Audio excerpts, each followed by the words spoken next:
Oke. Assalamualaikum warahmatullahi wabarakatuh. Jadi di sini kelompok kami ingin mendiskusikan tentang diskusi mengenai knowledge management dan artificial intelligence atau AI. Nah, di sini contoh organisasi yang kami ambil itu IBM atau IBM. Nah, jadi profil organisasi dan strategi KM itu IBM adalah perusahaan teknologi global yang berbasis di Amerika Serikat, terkenal dengan inovasi di bidang kecerdasan buatan atau AI, komputasi awan dan manajemen data. Strategi manajemen pengetahuan atau knowledge management atau KM, IBM berfokus pada menciptakan sistem berbasis AI yang mendukung kolaborasi, inovasi, dan pengambilan keputusan. IBM juga mengintegrasikan KM dalam sistem informasi manajemen atau MIS untuk membantu karyawan, pelanggan, dan mitra mendapatkan akses cepat ke pengetahuan yang relevan. Dan selanjutnya strategi KM IBM mencakup yang pertama yaitu membangun platform berbasis AI atau Artificial Intelligence seperti IBM Watson Knowledge Studio, yaitu tujuannya untuk mengelola data yang tidak terstruktur. Yang kedua, mendorong kolaborasi karyawan seperti melalui alat berbasis cloud untuk berbagi pengetahuan secara real time. Dan yang selanjutnya menganalisis big data, yaitu untuk memberikan wawasan berbasis data dalam pengambilan keputusan strategis. Nah, ada pun juga deskripsi alat AI yang digunakan.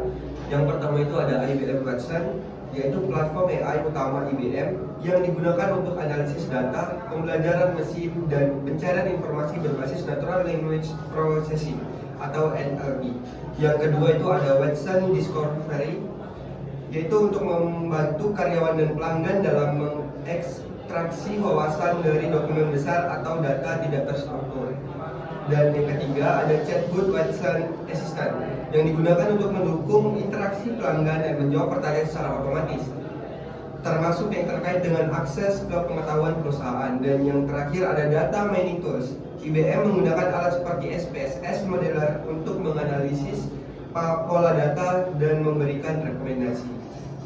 Selanjutnya adalah manfaat yang diperoleh dari AI tersebut. Yang pertama, peningkatan pengambilan keputusan. Seperti halnya AI membantu IBM dalam mengolah data yang besar, menghasilkan wawasan yang relevan dengan cepat, sehingga mempercepat pengambilan keputusan berbasis bukti.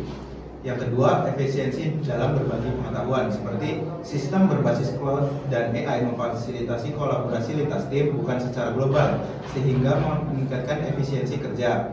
Yang ketiga, penghematan biaya operasional, yaitu dengan mengotomatisasi pencarian dan pengolahan data. Perusahaan mengurangi waktu dan biaya yang diperlukan dalam manajemen pengetahuan. Yang keempat atau terakhir, pengalaman pelanggan yang lebih baik. Chatbot Watson Assistant meningkatkan interaksi pelanggan dengan memberikan jawaban yang cepat dan lebih akurat. Ada beberapa tantangan yang dihadapi dari penggunaan AI ini, yang pertama kualitas data.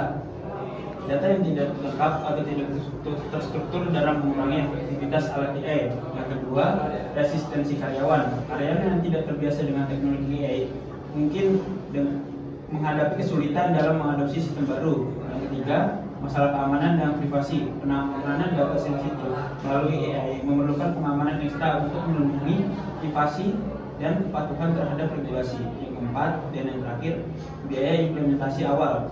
Penerapan teknologi AI memerlukan investasi yang besar, baik dari segi perangkat lunak maupun pelatihan. Selanjutnya ada rekomendasi. Yang pertama, peningkatan kualitas data. IBM dapat berinvestasi dalam proses pembersihan data dan pelabelan untuk memastikan data yang diolah berkualitas tinggi. Selanjutnya ada pelatihan dan edukasi karyawan. Memberikan pelatihan intensif kepada karyawan untuk meningkatkan pemahaman mereka tentang AI dan alat KM. Yang ketiga, ada peningkatan keamanan sistem. IBM dapat mengembangkan protokol keamanan yang lebih ketat seperti enkripsi data, tingkat lanjut, dan akses berbasis autentikasi ganda. Yang keempat, ada penyesuaian berkelanjutan. IBM harus terus memantau kinerja sistem AI dan melakukan penyesuaian untuk meningkatkan efisiensi serta relevansi terhadap kebutuhan pengguna. Yang terakhir, kemitraan dengan regulator. IBM dapat bekerjasama dengan regulator untuk memastikan kepatuhan terhadap undang-undang privasi data di berbagai negara. Dengan menerapkan rekomendasi ini, IBM dapat lebih efektif dalam mengatasi tantangan yang dihadapi dan memaksimalkan manfaat dari penerapan AI di KM. Oke, mungkin Segini saja untuk diskusi kelompok kami pada hari ini. Mungkin kita akhiri dengan Assalamualaikum warahmatullahi wabarakatuh.